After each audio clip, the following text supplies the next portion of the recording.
There are 195 countries in the world, out of which only 25 countries are rich and remaining are poor. Have you ever thought why such huge difference? Many theories are attempting to explain why some countries are rich and why others are poor. Let's talk about those theories. Theory number 1. This theory is called geographical theory. According to this theory, a country's economic situation is based on its geographic circumstances.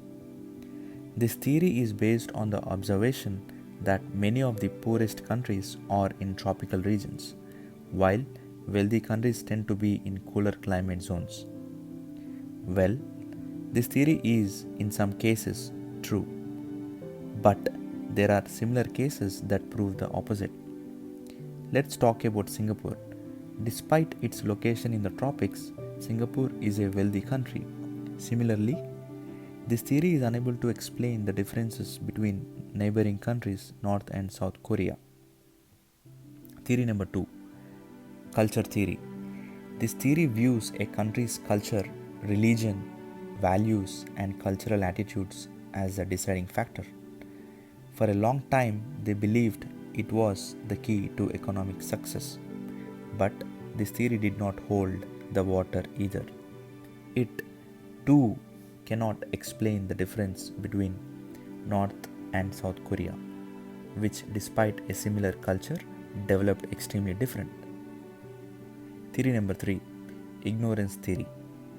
This theory assumes that economic differences are determined by the ignorance or incompetence of the ruling class. In other words, it is due to incompetent politicians. All the three theories I have mentioned highlight parts of the problem at hand, and they are valid to a certain extent, but they do not deliver a general explanation of the underlying issues. So, what is the important aspect that drives the nation's lasting economic success? Many great scholars say that integrative institutions are the key to nation's success. From Mayan's civilization to Botswana, history is chock full of examples that proves that the most important factor for a nation's prosperity is its institutional structure. Classic example for this is USA.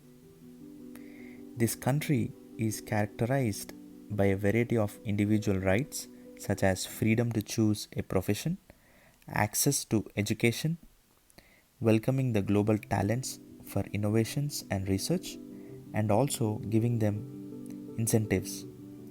So, if you want to understand a country and its development, you have to know its institutional structure because that is the key to any country's success.